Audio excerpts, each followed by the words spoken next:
Hello, this is Henry Cooper and welcome to the Boxing Classics series. We can now trace boxing back to its roots in legendary champions, with incredible archive footage from early champions like Bob Fitzsimmons, Jess Willard and Jack Dempsey.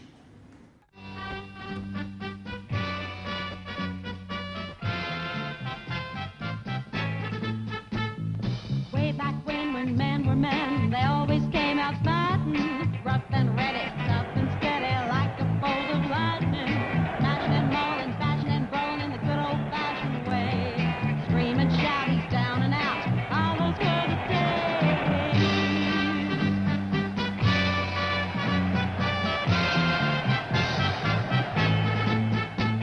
Remember them, all the short and tall men who knew no fear. Hear the bell, fly like hell, bust him in the air. Fist and glove, push and shove, fortune and fame. Swing some more, he's on the floor, yeah, that's a fighting game.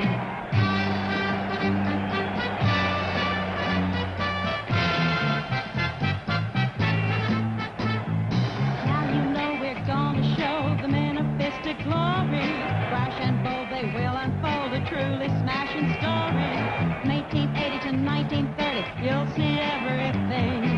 Champions, all these men we call the legends of the ring.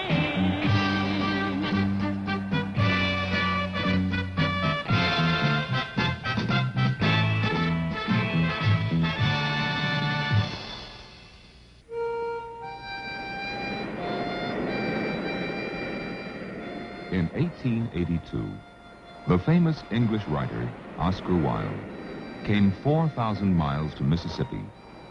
It cost him a boat ticket and 2 weeks' time. In 1882, the famous New York minister, Henry Ward Beecher, came 1,000 miles to Mississippi. It cost him a railroad ticket and 3 days' time. And in 1882, this infamous man came only 400 miles to Mississippi. It almost cost him his life. Wanted in 7 states, dead or alive, a $10,000 reward on his head. But Jesse James risked his life, left his hideout in St. Joseph, Missouri, rode 400 dangerous miles to the south, leaving Missouri, passing through Arkansas, down to Mississippi City, Mississippi. What drew a writer, a preacher, and an outlaw to this remote place? They all came to see the Boston strong boy, John L. Sullivan, challenge for the heavyweight championship of the world. This is the man Sullivan has to beat, bare-knuckle champion Irish Paddy Ryan. Wax on his mustache, but iron in his fists. On February 8, 1882, Irish Paddy stalked into the ring to, as he put it, dispense with this boy Sullivan. For 8 rounds, Sullivan and Ryan clubbed away at each other. Then suddenly in the 9th round, the upstart challenger smashed his fist to Ryan's jaw, and John L. Sullivan became the new bare-knuckle champion of the world. 2 months after the fight, Robert Ford shot Jesse James in the back of the head while Jesse was hanging a picture in his home in St. Joseph, Missouri. 1882. America was in the second half of a 200-year boom that would take it from a weakling colony to world power. Football had just been invented, and baseball pitchers were still throwing underhand. Boxing was illegal in most of the country, but Americans loved it. It was the spectator sport, Americana in the raw. Calling the 1882 brand of boxing a sport is really a kindness. Barely organized mayhem would be closer. Bouts were held in bar rooms, on barges, and deep in the backwoods. Wrestling and gouging were commonplace with no gloves on the hands. The brawls also had no time limits. They usually ended with the stronger man having literally disabled his opponent. And in 1882, John Lawrence Sullivan had proved that he could probably, as he put it, lick any son of a bitch in the world. At 5 foot 10 inches, he was not quite a giant. But in his first 7 years as champion, Sullivan overwhelmed all of his 23 opponents in 6 rounds or less. He drank under the table all those men he didn't fight. Here is John L. without his handlebar mustache, posed in front of his favorite hangout, a saloon. But in 1888, a threat appeared in Sullivan's rosy future. Jake Kilrain, who figured he could easily beat the rum-soaked champion.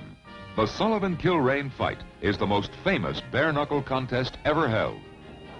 These are the first photographs ever taken of a fight. These are the only photographs of a bare-knuckle contest. These are the only visual records of John L. Sullivan in action. 23rd round, middle of the Mississippi woods. Temperature 100 degrees. The roughneck crowd didn't have to pay. All the money to be made on the fight was in the $10,000 side bet between Sullivan and Kilrain. The man with the shaved head is the world wrestling champion and Sullivan's trainer, Wild William Muldoon. Notice John L.'s gloveless right hand. By the way, they are not fighting on canvas, but on good old American dirt. 75th round. 2 hours and 16 minutes after it began, the savage fighting ends under the broiling Mississippi sun. Jake Kilrain lies on the ground, too battered to rise. The great Sullivan-Kilrain fight is over. It will be the last championship fight fought with bare knuckles. Soon after the fight, the victorious Sullivan had a surprise in store for him. It took 16 brave men in blue to arrest the feared champion for having engaged in an illegal prize fight. In 1890, at the age of 32, the champion took his fistic talents to a new arena, the melodrama stage. John L. and his handlebar mustache starred in a standing room only success called Honest Hearts and Willing Hands. Sullivan, on the left, always got to flatten the dastardly villain in the last act. As John L. moonlighted on the stage, a handsome pompadoured figure catapulted into the boxing limelight, James John Corbett, the father of modern boxing. Corbett arrived on the fight scene at an opportune time.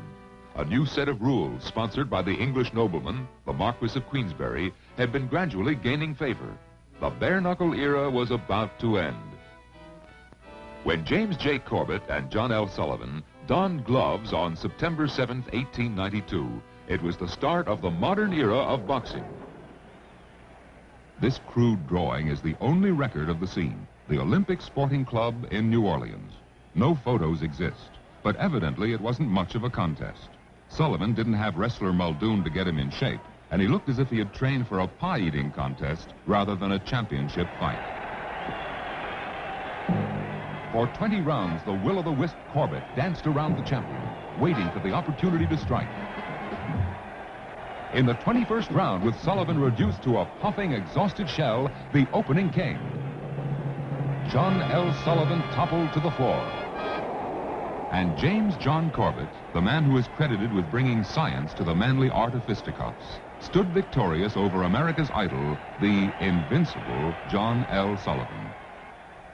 The newspapers trumpeted the fall of Sullivan to an unbelieving country. But almost simultaneously with the end of the bare-knuckle era, this retiring New Jerseyite inadvertently caused an equally profound change in the fight world. Thomas Alva Edison had invented the kinetograph camera, designed to take 32 still pictures a second, thus creating the illusion of motion. Edison built this black tar-papered laboratory called the Black Maria to house his camera. In this strange structure, Edison made the very first motion picture. Here it is. Edison soon found that the sneeze was looked upon as a sideshow gimmick. Being an enthusiastic boxing fan, he decided to film something of far greater public interest, a prize fight. He hired world heavyweight champion Gentleman Jim Corbett, who is facing the camera, to oppose the New Jersey champion Peter Courtney. The film of their fight, taken over 70 years ago by Thomas Edison himself, is a motion picture landmark.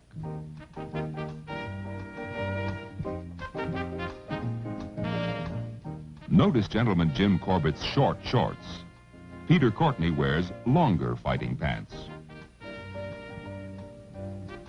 When Corbett signed his contract and was paid $4,700 for his 2 days' services, that made him the first motion picture actor ever to perform under contract.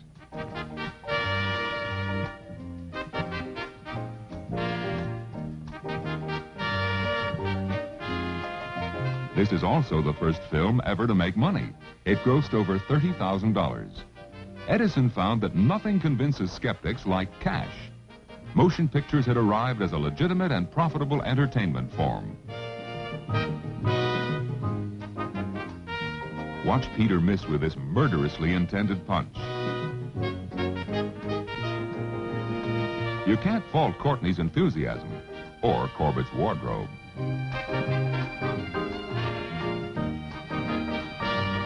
Corbett's venture into the movies was not his only try at acting. After winning the championship, he had gone directly into the leading role of this play as it toured the country. Gentleman Jim liked showing up this weaselly villain so much that he became reluctant to enter the ring. Freckled Bob Fitzsimmons, a balding ex-blacksmith, decided he was the man to call Corbett back into the ring. Already the 150-pound world middleweight champion, he put on enough weight to take on the ranking heavyweight fighters of his day. In the winter of 1896, Fitzsimmons fought this tough cauliflower-eared sailor, Tom Sharkey. In the bout, Fitz was the victim of an unusual referee's decision. The biased referee was none other than one of the heroes of the Old West, Wyatt Earp. Referee Earp was rumored to have bet a lot of money on Sailor Sharkey. Old Wyatt may have looked like a picture hero in this pose, but when Fitzsimmons KO'd his man, Earp called it a foul, awarding the fight to Sailor Tom. Despite this setback, Fitzsimmons soon gained a chance at Corbett's title. On the eve of the fight, Bob predicted, "Pretty Jim won't last 10 rounds." This is a newspaper drawing of the fight scene. It looks like there was a standing room only crowd. Now be prepared for historical evidence of a credibility gap. The only existing photograph of the scene. Ordinarily, this miserable turnout would spell financial disaster. But in this unimposing ringside shed were 3 Veriscope cameras. Here are the movies of the Corbett-Fitzsimmons fight, the first heavyweight championship contest ever filmed. That's Corbett on the right and the balding Fitzsimmons on the left. Most men are able to wear their bathrobes only while shaving. Gentleman Jim and Ruby Robert get double use from theirs.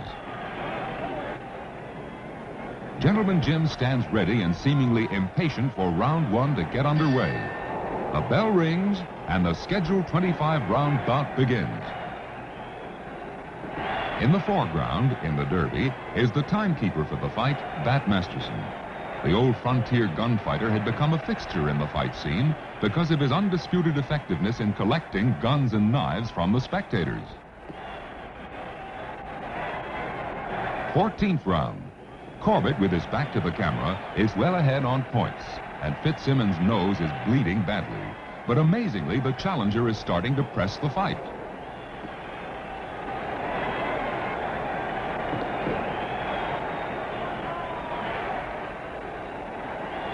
At this point, the old nitrate film starts to disintegrate. But a somewhat viewable version of the 14th round knockout was assembled from potato chip-like fragments. Watch Fitzsimmons on the right step under Corbett's left jab and land his own hard left to the champion's midsection. Gentleman Jim collapses. Corbett has evidently had the wind knocked out of him. He's still down when the referee completes the 10 count, and Fitzsimmons raises his hand in triumph. In slow motion, let's see that all again. Here comes the left hook that Fitzsimmons on the right later called his solar plexus punch. The champion goes down to his knees. He tries to crawl over to the corner of the ring to pull himself up by using the ring ropes. Meanwhile, Fitzsimmons stalks around, keeping a close watch on Corbett's progress. The referee and timekeeper Masterson seem out of sequence, but it is obvious that Corbett will not beat the count.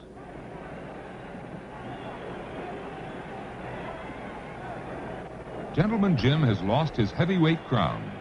Corbett's stocky sparring partner, Jim Jeffries, wearing the white pullover, goes to the aid of the deposed champion after the fight. Remember that name, James J. Jeffries. Fitzsimmons decided he would finally defend his title against James J. Jeffries.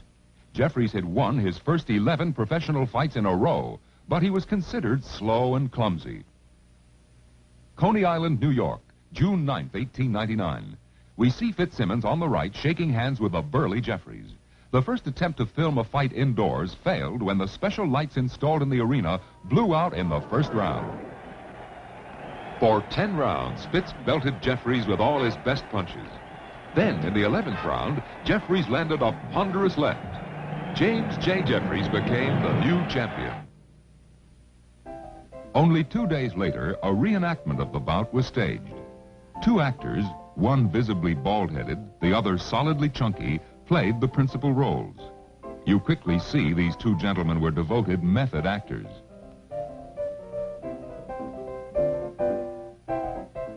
This recreation seems remarkably close to some of those pity-pat Western saloon brawls later staged in Hollywood.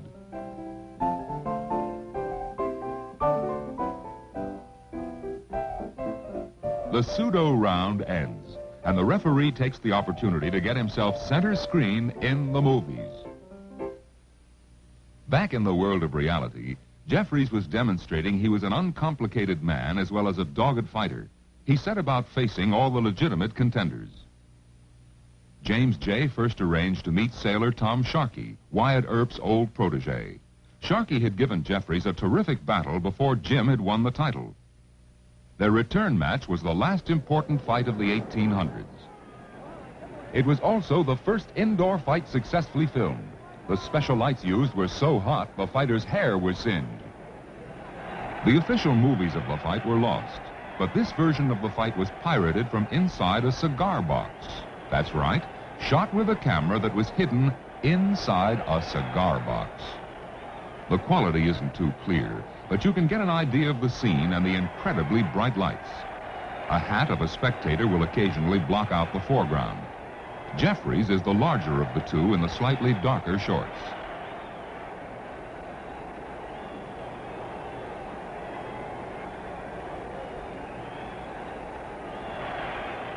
There's the spectator's hat. Jeffries now has his back to the camera.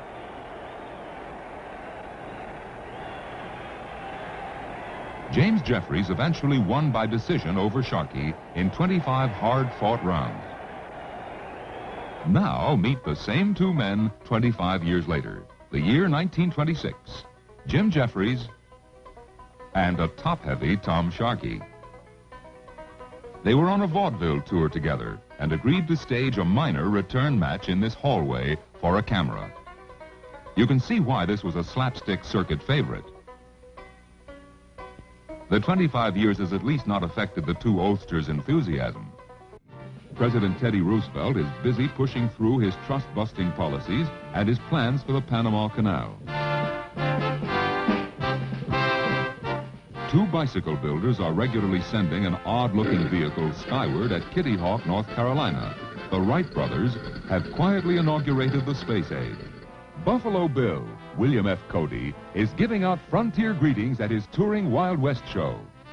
The other major entertainment attraction was this chesty, big-bustled dramatic actress, Lillian Russell. And James J. Jeffries poses in dainty pink tights, but nobody thinks of laughing. He fought both Corbett and Fitzsimmons again. He had taken on Jack Monroe twice. They had all ended lying flat on their backs, staring up through glazed eyes at the champion's impassive face. By mid-1905, Jeffries had no one left to fight. Now billed as the world's strongest human, James J. retired, leaving 2 hand-picked men to scrap for his title. This is Marvin Hart, the forgotten champion, the man who knocked out Jack Root to fill Jeffries' vacated title. No film was taken. Frankly, nobody cared. These are the stumpy legs of a precocious fighter who felt that he should be the one to follow in Jeffries' massive footsteps as undisputed heavyweight king. But at 5 feet 7 inches tall, Tommy Burns was not too imposing a figure. Still, on February 23, 1906, Tiny Tommy became the new heavyweight champion when he decisively defeated Marvin Hart in a 20-round fight. Light heavyweight champion Philadelphia Jack O'Brien, seen here with his tuxedoed valet, decided he too wanted in on the action. On November 28, 1906, just before the great Burns-O'Brien championship fight begins, the two fighters pose for the still cameras. This is the 10th round of the scheduled 20-round fight. Champion Burns, with his back to the camera, takes after the retreating O'Brien in what can only be described as the chase.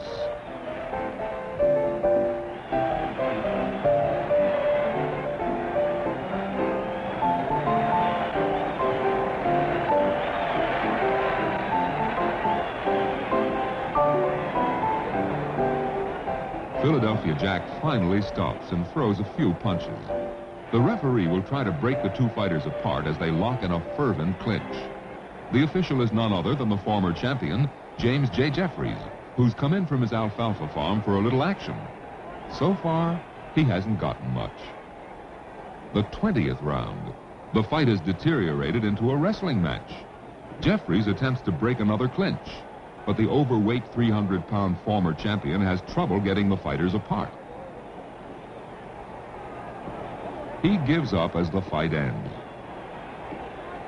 He raises both fighters' hands to signify he considers it a draw. The ecstatic O'Brien is carried off by his handlers, while Tommy walks to his corner, completely disgusted at the decision. Only 6 months later, Burns fought O'Brien again, and this time Tommy won decisively. He posed for this picture before he moved on to meet other challengers. In Colma, California, a lady prohibition worker tries to convert fight fans outside the stadium where Tommy Burns is to meet challenger Bill Squires. A patriotic vendor is peddling tomatoes, refreshment, or ammunition. Inside the stadium, the fighters are in the ring. That's Bill Squires on the left, about to work himself into a fighting pose for the photographers. Again, the referee is stocky Jim Jeffries, who has turned overseeing fights into a lucrative sideline occupation. Round one. Announcer Billy Jordan shouts his famous, "Let her go!"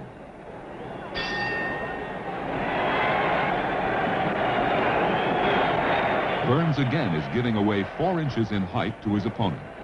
The balding Australian challenger is the 3-to-1 betting favorite because he came into this fight with the impressive record of 37 straight knockouts in 37 fights.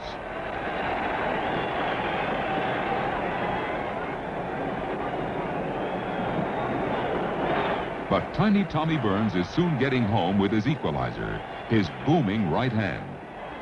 Squires goes down. But he's right up.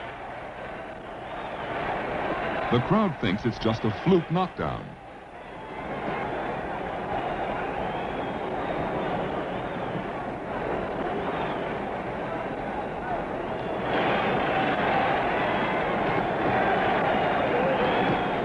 But Australian Jack hits the deck again. The spectators are stunned at seeing their 3-to-1 favorite on the canvas. He rises, but Tommy Burns soon plays his own special version of Good Night, Sweet Prince, with some more explosive right-hand smashes. Squires is out cold, flat on his back. The count by referee Jeffries is only a formality. A most convincing victory.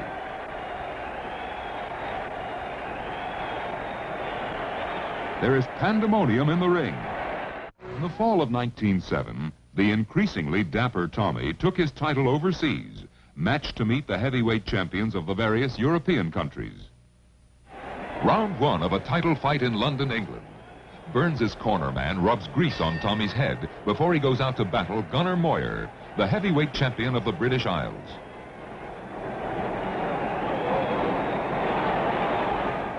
As you look at this rare film, you must notice something unusual. There is no referee inside the ring. In the British Isles, fight officials were permitted to preside from outside the ring if they could maintain control of the fight. In this case, the referee is in a third-row ringside seat. The 10th round. The champion, Tommy Burns, is now definitely in charge. Moyer's face is bloody. The fight has become so rough that the referee, Eugene Corey, had to enter the ring and then remove his tuxedo jacket.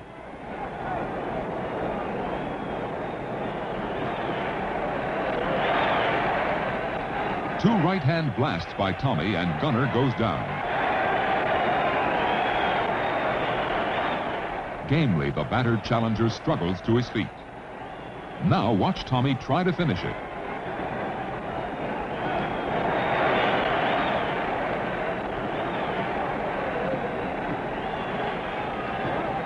Burns gets in with a delayed action punch. Moyer crumpled.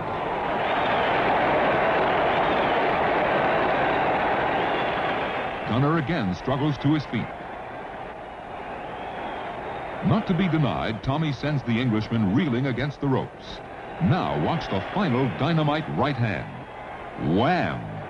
Tommy Burns may be small, but he's the little giant of the heavyweight division. Gunner Moyer is in no condition to beat the count. Burns has won by a smashing 10th round knockout. Tommy then rubs in his victory by donning a jaunty Bristol cap and unwinding the American flag sash he had worn around his waist. During 1908, Tommy Burns went on to Ireland, France, and Australia and decisively beat each of their champions. But the tough little champion's reign was drawing to a close. These massive arms belong to one of the most formidable fighting machines in boxing history, a man who was to stand overwhelmingly supreme above the other fighters of his era, Jack Johnson. In 1901, early in his career, a young Johnson tangled with one of the great old fighters of the bare-knuckle era, Jewish Joe Choyinski. Choyinski quickly showing the young Johnson how much he had to learn. Here we see Jack looking very sad. Choyinski had flattened him in 3 short rounds. But Joe himself doesn't look too happy about the verdict. The Galveston, Texas vigilantes had arrested both fighters for having engaged in an illegal prize fight. But Jack Johnson learned from this humbling affair. He teamed up with manager George Little and went off on an extended rampage through the heavyweight division. 7 years and 66 smashing victories later, he knew he was ready for the top. Johnson took to following Tommy Burns around the world. London, Paris, then finally all the way to Australia. There, 12,000 miles from home, champion Tommy Burns gave Jack Johnson the first chance a Negro ever got to fight for the heavyweight championship of the world. Sydney, Australia, the day after Christmas, 1908. A large crowd has assembled to see if all they have heard about the phenomenal Jack Johnson is true. On this wooden stand is the means by which the ultimate verdict would be taken to the rest of the world. The two fighters could not agree on a way to divide movie earnings, and it was finally decided that no films would be taken. But on the day of the fight, promoter Hugh McIntosh secretly arranged to set up a movie camera anyway. Round 1. Tommy Burns comes out from the near corner. He starts cautiously against a man who is already touted as the greatest defensive fighter of all time.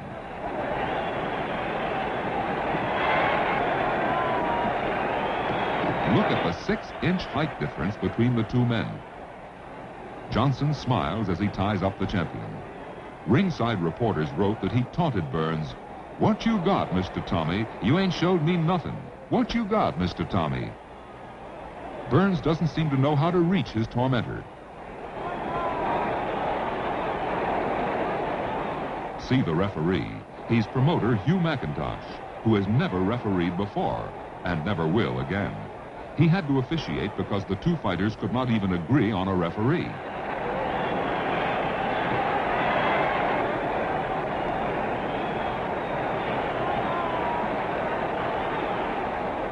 The 8th round.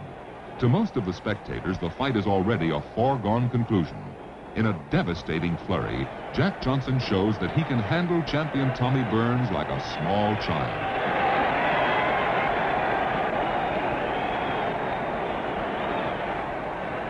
Burns is tied up, his attempts at uppercuts completely nullified. Johnson has a big grin on his face as he continues to chat in the clinches. "Is you having fun, Mr. Tommy?"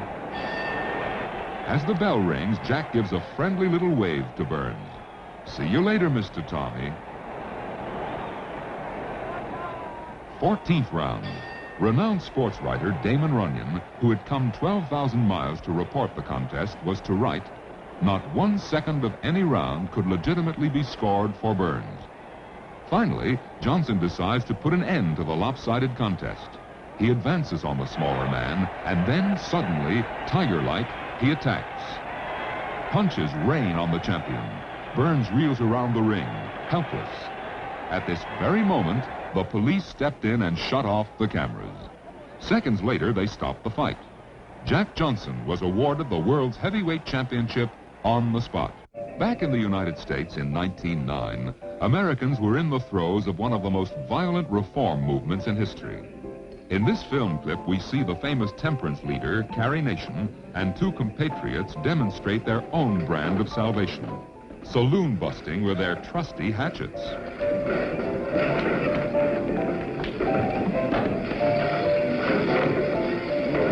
Jack Johnson returned to the United States to this heated climate. He promptly scandalized the moral purists by setting up a saloon and marrying a white woman. It wasn't too long before there was a loud hue and cry for a white man to win back the title. On October 16, 1909, the first of the White Hopes came forward. Called the Michigan Assassin and often ranked as the greatest middleweight ever, Stanley Ketchel decided he was the man to dispose of Jack Johnson. The following movie is the only one in existence of the legendary Stanley Ketchel. First round, Ketchel answers the opening bell.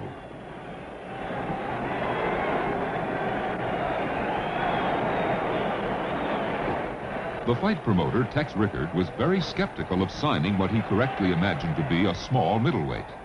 But Stanley Ketchel put on a pair of high-heeled cowboy boots, strutted up to the promoter and introduced himself. "Mr. Rickard, I am Stanley Ketchel, and I can beat Jack Johnson." A surprised Rickard gave him his chance to do just that.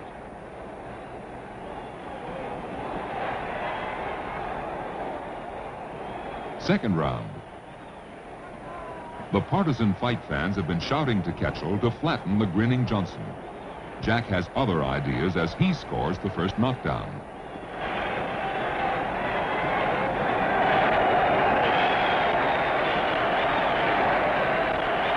But Ketchel is a champion too, and he rises to continue.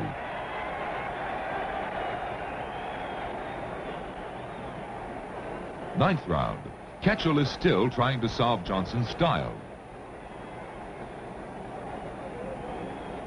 Although now only 24 years old, Stanley has been fighting full-grown men professionally since he was 16. But the heavyweight champion seems to have matters so much in hand that he will keep Ketchel on his feet when he's about to fall.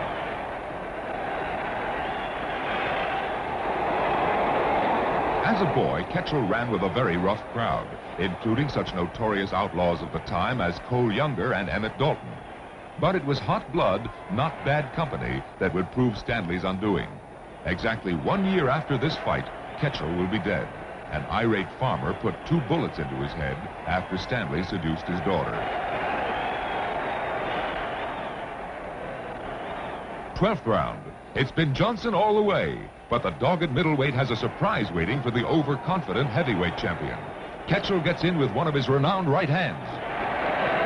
Johnson goes down, surprised to find himself put on the canvas by this little man. He's up at 8 and attacks ferociously. Now Stanley drops like a stone. Johnson trips, but he rises quickly. The flabbergasted crowd watches the gallant middleweight counted out, lying flat on his back. Jack Johnson had Ketchel down and out only 4 seconds after he himself had been on the canvas. This dramatic victory only served to stir the cauldron of racial prejudice to greater heat. The White Hope era in boxing was only the reflection of a far more serious problem. This was a time of violently emotional reactions to racial relations. The Ku Klux Klan, active in America since the Civil War, was able to call on larger and larger membership rolls here at the beginning of the second decade of the 20th century. A mere 5 years later, the Klan would be so powerful that it would be incorporated in many states. Amid the furor, an imperturbable Jack Johnson went on in his own colorful fashion, living in high style, giving exhibitions, and playing his bass fiddle on the vaudeville stage. The golden grin of Jack Johnson became synonymous with controversy to the American public. Out of this Nevada saloon had come the promotional genius who saw in this increasingly volatile situation a unique opportunity, an opportunity to arrange one of the most famous fights in boxing history. This is ex-gambler Tex Rickard, a man who it was said could con a Scotsman into spending his life savings to see a game of marbles. Tex persuaded the one man considered invincible to come out of retirement to try to win back the title for the white race, former champion James J. Jeffries. That's James J. in the sporting cap. When the 35-year-old James J. signed to fight heavyweight champion Jack Johnson, he was committing himself to the gargantuan task of dropping 80 pounds of lard and getting in shape to go 45 three-minute rounds against one of the greatest fighters of all time. Promoter Tex Rickard always thought big. He started building the first stadium ever constructed specifically for a single sporting event.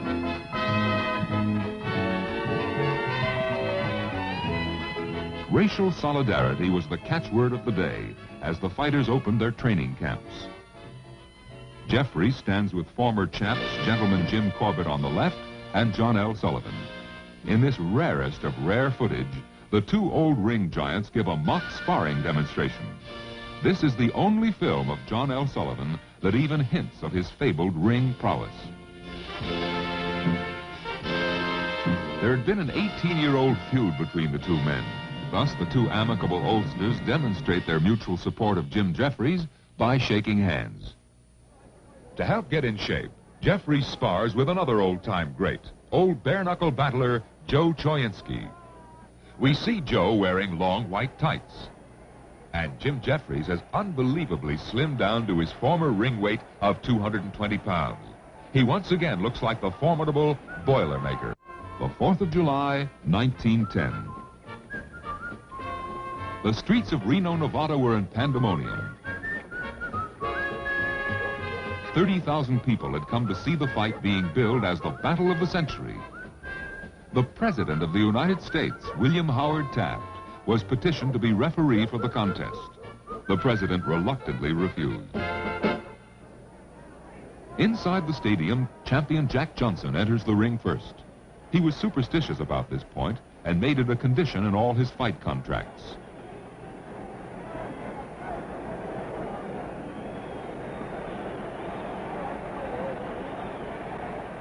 Then the multitude of old hand-grinder cameras recorded the arrival of the premier white hope, James Jeffries. The long-awaited fight is at last underway. Round one.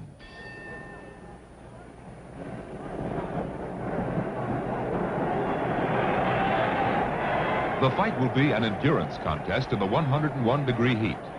But Jim Jeffries is stale from his 4-year layoff, while Johnson has had 4 non-title bouts this past year, including one with a fighter named Victor McLaughlin.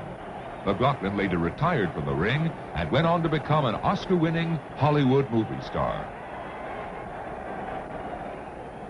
Notice referee and promoter Tex Rickard in his straw hat. Round 15. An hour has elapsed since the bout started. Jeffries sways on legs grown weary. Jack Johnson will leap in with slashing punches. The indestructible Boilermaker, James J. Jeffries, will hit the canvas for the first time in his career.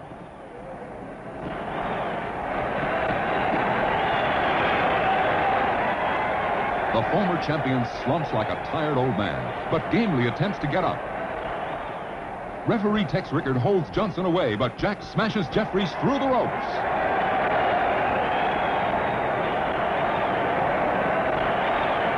Spectators rush to lift the fallen fighter. The champion drives him across the ring, flattens him for the 3rd time. Referee Tex Rickard is counting, but the fight obviously is over. The greatest comeback attempt in the history of sports ends with Jim Jeffries humiliated in the bright Nevada sun. After the fight, Jeffries again retired to his alfalfa farm, this time for good.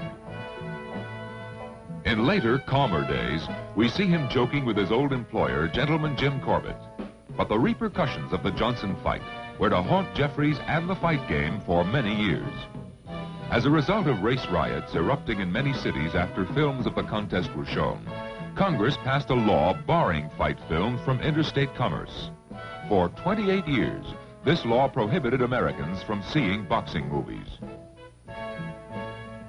But on this peaceful country afternoon, it seems the two old friends are in a jovial mood. Jack Johnson also has his troubles. His saloon is shut down, and he is soon in money difficulties. Here, the badly out-of-shape champion resumes his training against Dynamite Kid Cutler.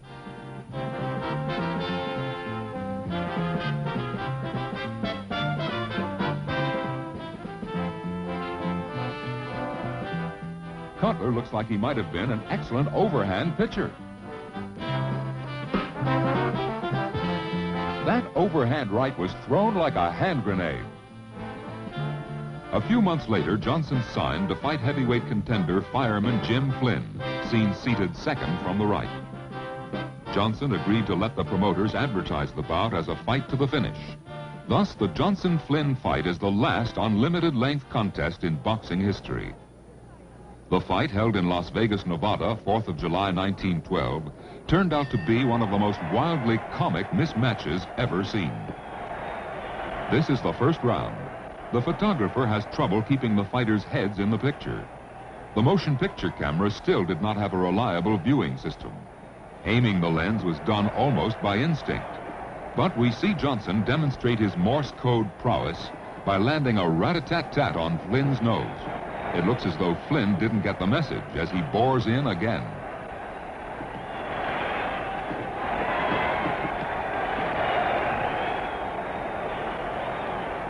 The fifth round. Fireman Jim seems so confused by what looks like an impenetrable defense. Jack Johnson now simply holds him off with his left and belts him at will with his right.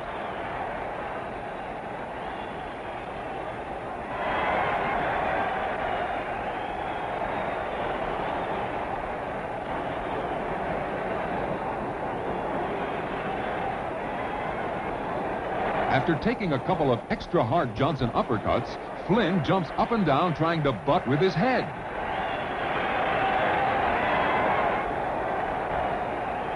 The referee warns Fireman Jim, who listens carefully.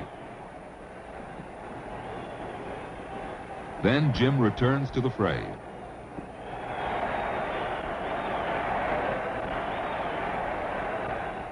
In the ninth round, Fireman Jim is at it again.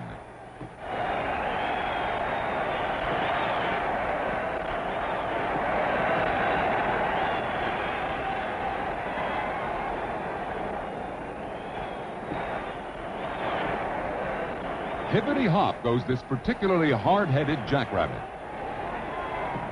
The referee again warns Flynn, but gets an argument. Suddenly, a fourth figure enters the ring. It's the Sheriff of Las Vegas. He stops the bout, awarding Johnson a ninth-round decision. Amazingly enough, 5 years later, this same fireman Jim Flynn will score a first-round knockout over a young, up-and-coming fighter named Jack Dempsey. After the Flynn fight, Johnson got into more trouble with the law than he'd ever had inside the ring. The public furor for vice reform sweeping the country came to a head over Johnson's real and imaginary out-of-the-ring exploits. Here's Jack receiving a speeding ticket, caught by an enterprising bicycle cop. Some speeder, huh? But more serious, in September of 1912, Johnson's white wife committed suicide. The outraged press howled for blood. 2 months later, Johnson was slapped with a somewhat dubious charge of having violated the Mann Act, a federal law passed expressly to nab him.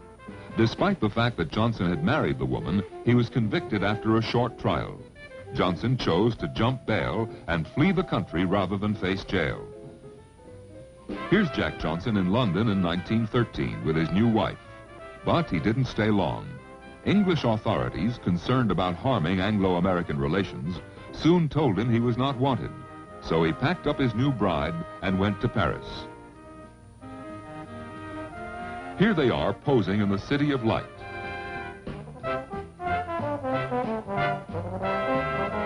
In urgent need of funds, Johnson fought and won 2 lackluster fights, and then signed to meet legitimate challenger Frank Moran on June 27, 1914.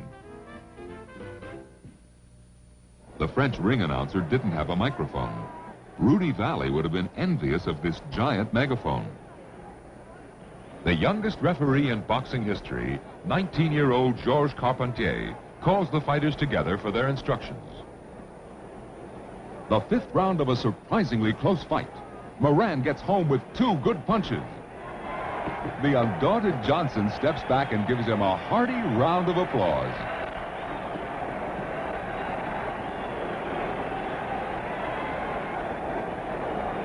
By the 12th round, it is obvious that Johnson was having trouble against the young challenger.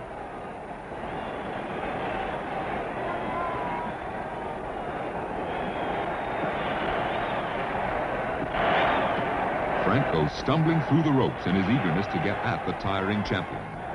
Jack Johnson has constantly had to call on all his defensive skills to offset the aggressiveness of Moran. 20th round. Johnson holds a slight lead on the scorecard of the only official, 19-year-old Georges Carpentier.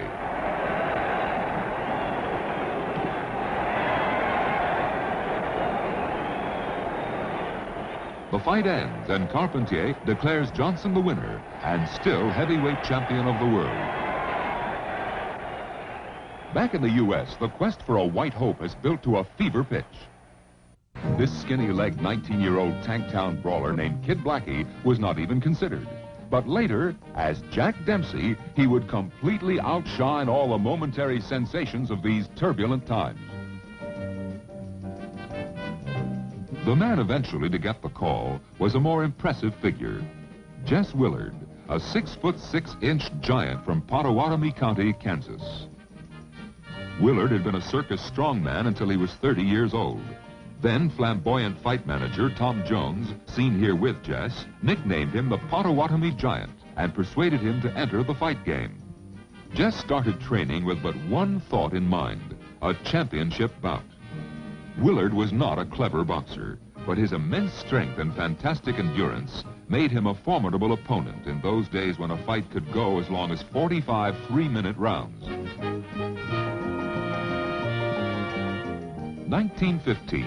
A chubby Jack Johnson had run out of his money and his welcome in the war clouds that were inundating Europe. He agreed to fight Willard in Havana, Cuba.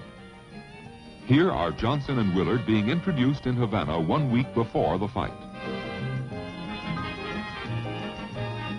Johnson appears a dapper world traveler compared to farm boy Willard in his Sunday best suit.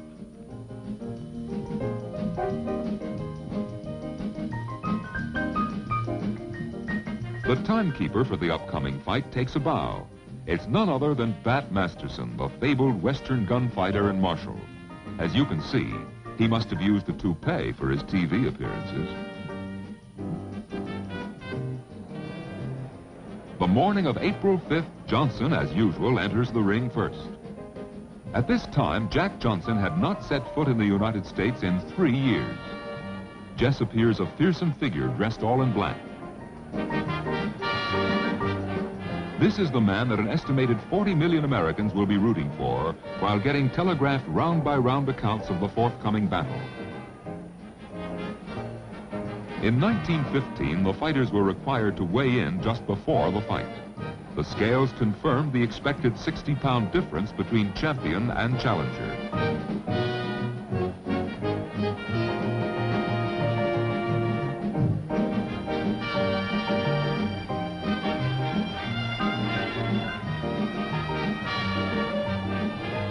Another old-time custom, putting the gloves on in the ring.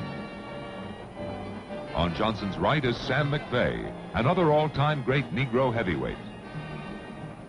The two men shake hands for the cameras, and one of the most controversial encounters in boxing history is about to begin. This is a still photograph of the scene at Havana Racetrack as it appeared during the fight. Not until 1967 was the complete version of the actual fight films discovered. As you watch, see if you believe that one of these two men threw the fight. The first round. The fight starts calmly, both men aware that they may have to go 45 rounds in the sweltering tropical sun. Temperature at ringside, 103 degrees and rising.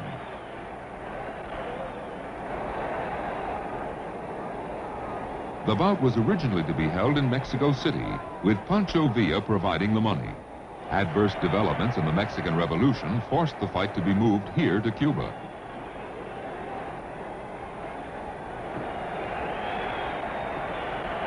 Now see the fighters photographed by a special close-up camera. This is the first time film was taken from first row ringside. You can see a corner water bucket and a spectator's head in the foreground. Round 10 from a camera facing the grandstand.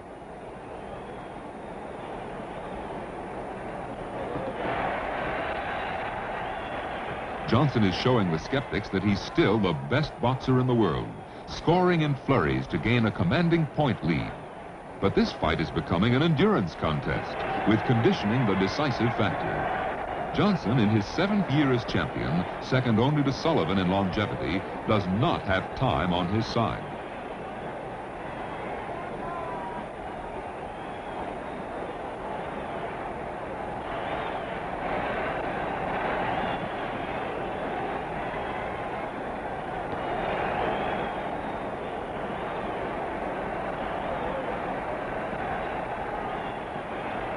The 26th round. Already this is the longest fight ever held in the heavyweight division under Marquis of Queensberry rules. Willard is watching closely, realizing that his chance to reverse the momentum of the fight may come shortly.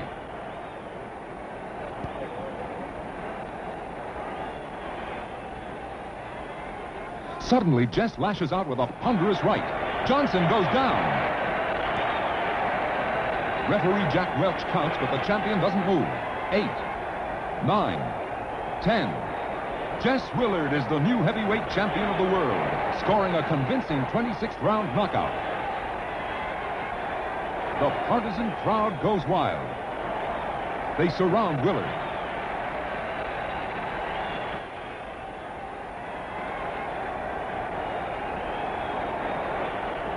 Now in slow motion, let's rerun this never-before-seen film of the actual knockout punch.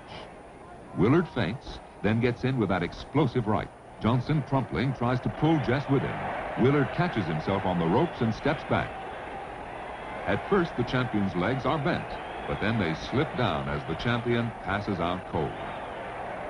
Not even a muscle twitches as referee Welch completes the full count.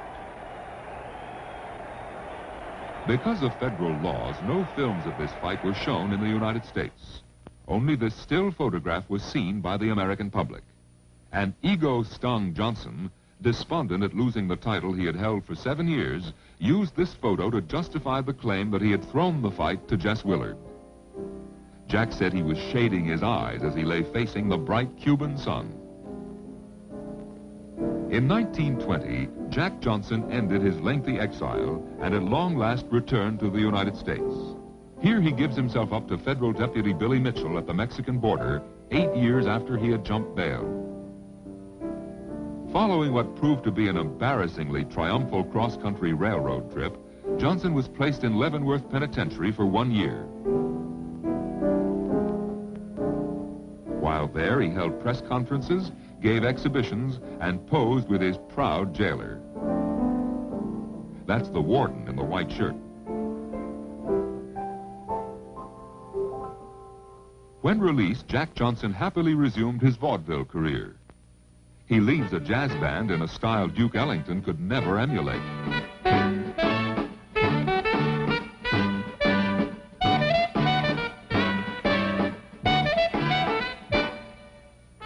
In 1946, near the end of his life, Johnson plays the role of an Ethiopian general in a production of the opera Aida. Back in 1916, Willard began his heavyweight championship reign under the onus of Jack Johnson's false claim that Jess had won a rigged fight.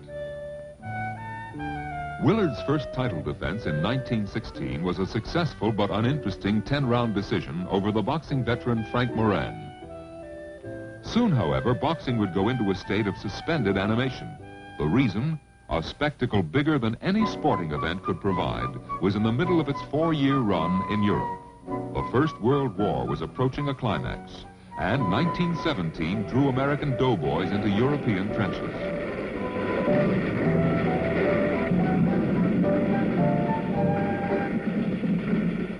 In the pitch-in spirit of the time, former heavyweight champion Gentleman Jim Corbett, now a well-preserved 50 years old, put on khakis and boots to make an Army training film on the manly art of self-defense.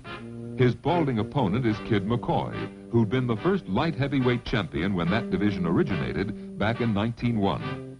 The two former greats give their own priceless advice as to how to beat the German armies. In slow motion, let's see Corbett's tricky pirouette again. Luckily, by the end of 1918, this advice became unnecessary. The war had ended. The leaders of the 4 victorious powers met to decide peace treaty terms. Orlando of Italy, Clemenceau of France, Lloyd George of Great Britain, and Woodrow Wilson of the United States. Meanwhile, an ecstatic America returned to its traditional enjoyment of sports and fun with renewed zest and optimism. Master promoter Tex Rickard decided it was time to find an exciting new challenger for Jess Willard's heavyweight crown. His choice? This smiling young knockout puncher, Jack Dempsey. All sorts of stunts were arranged to get young Dempsey into the public eye. One most notable was this high-priced totem pole of talent. On the bottom, Charlie Chaplin, the most brilliantly inventive comedian of his time. Next is Douglas Fairbanks Sr., virile leading man who will grace swashbuckling silent films for years. On top, young Jack Dempsey, who will go on to create his own legend as the Manasseh Mauler. In a classic non-sequitur film sequence, the 3 men team up for a slapstick vignette. Chaplin seems involved in the music. Fairbanks comes flying to the picture.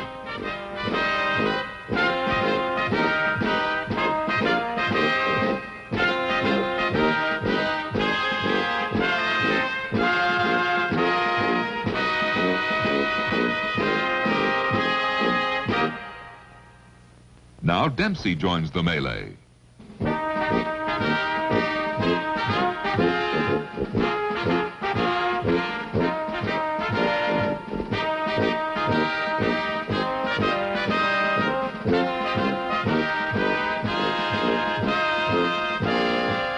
It's a fight to the finish.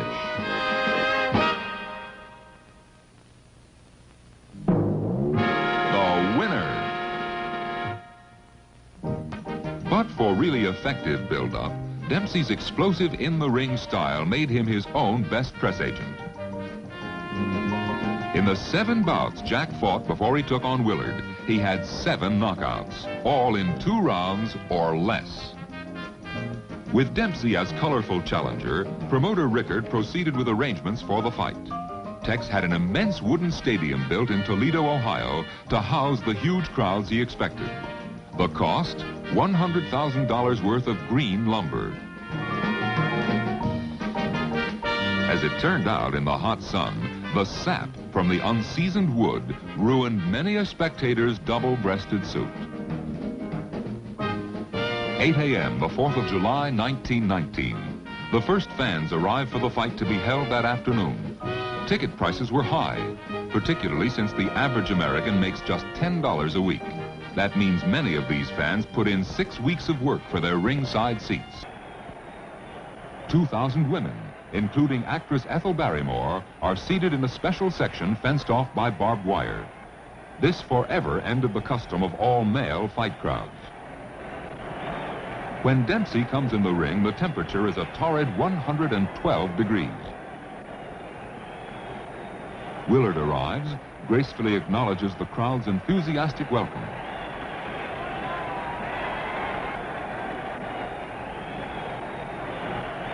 The symbolic heavyweight championship belt is displayed.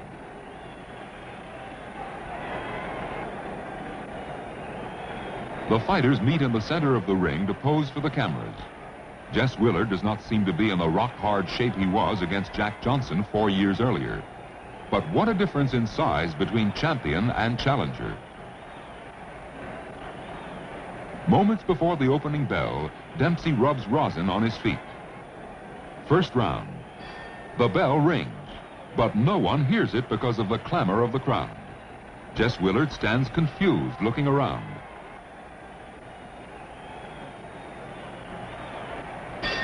There's a second bell. The most exciting first round in heavyweight history is underway. The fight starts calmly, but keep an eye on Dempsey. Although outweighed by almost 80 pounds, he has bet $10,000 at 10-to-1 odds that he will knock the champion out in the first round.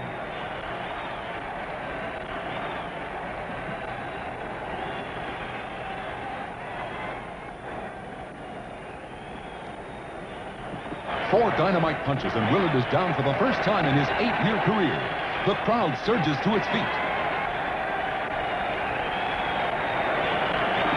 When the champion rises, Dempsey leaps after him, drives Jess toward the ropes. Willard goes down for the second of what will prove to be 7 knockdowns. Dempsey pounces to the attack again, rains punches on the floundering champion. There was no neutral corner rule in 1919, and Dempsey is allowed to stand over the fallen fighter, ready to swing as soon as both knees leave the canvas. A crashing blow to the ribs sends Jess down again.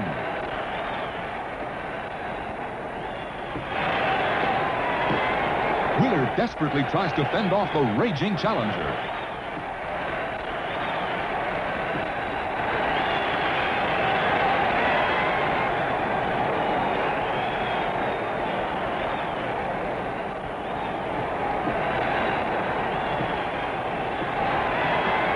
Dempsey lands more brutal punches. The champion staggers across the ring.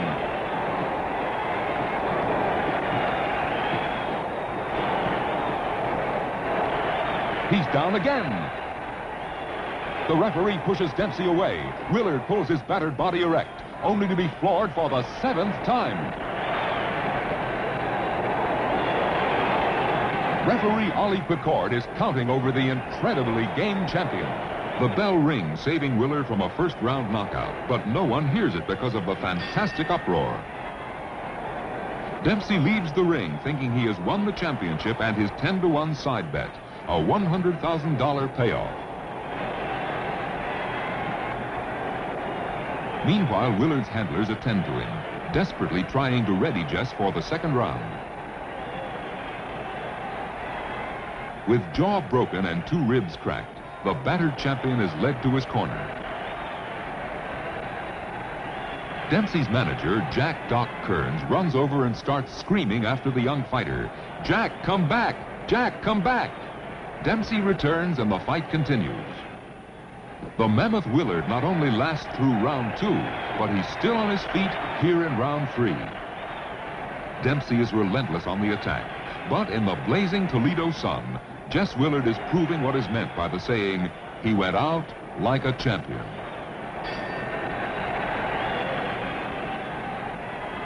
After the 3rd round, Willard's handlers insist that he not answer the 4th round bell.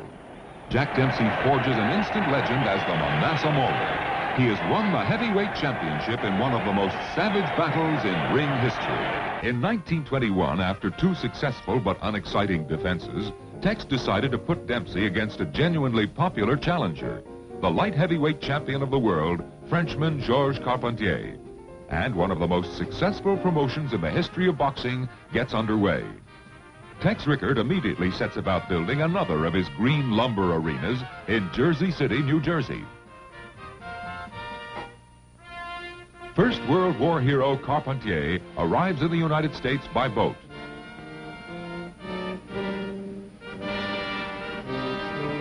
The newspapers play up the Frenchman's matinee idol's looks, as well as his potent right-hand punch. Here, in a publicity gimmick, George does some fancy footwork.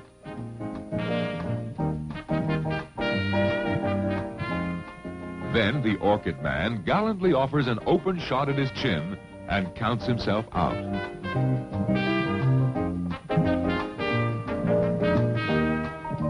Dempsey, on the other hand, was portrayed as the villain of the piece. The champion's lack of a war record became the springboard for all kinds of adverse publicity. Here, Jack spars with Midget Smith, future bantamweight champion of the world. David and Goliath obviously had nothing on this mismatch.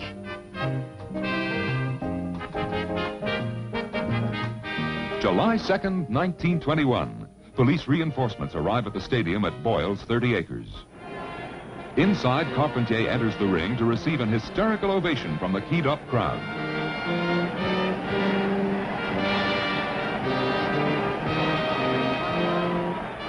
The heavyweight champion of the world arrives with his entourage.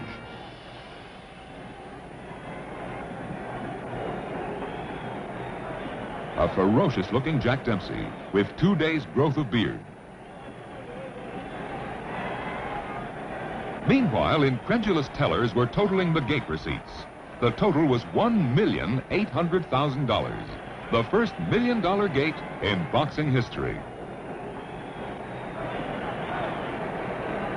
The two men shake hands for the cameras. Round one. The fight starts 2 hours earlier than scheduled. The wooden stands were filled to overflowing by noon, and Tex Rickard became worried that they would collapse before he got the fight underway.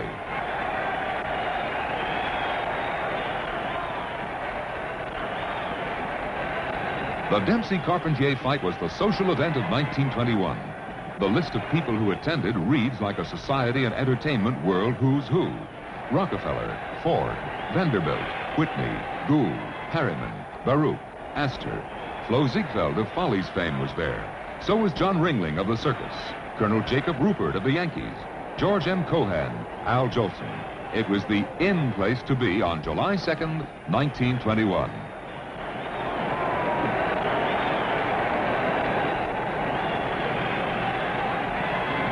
Dempsey, as usual, is pressing the fight, using his greater weight and power.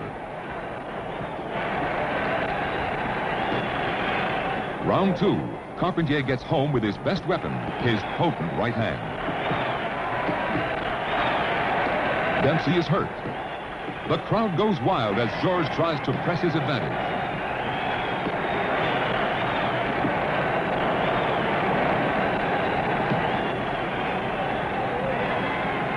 American fight fans across the country were listening to the fight on the first live coast-to-coast radio hookup. They heard how the granite-jawed champion survived. Fourth round. Dempsey has taken charge. George misses with a desperate flurry. Dempsey is after him. A sharp left-right and Carpentier is down. The Frenchman looks like he's out cold, but jumps up at 9. 2 more punches and George is down again. This time he does not rise. The Manasseh Mauler has knocked out his 11th opponent in a row. Black Hewland, Max Schmeling.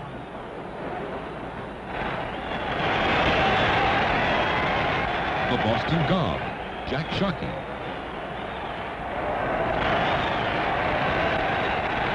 The handling out, Primo Carnera.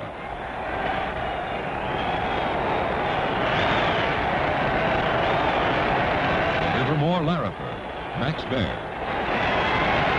The Cinderella Man, Jim Braddock. The Brown Bomber, Joe Louis. The Acknowledged Great,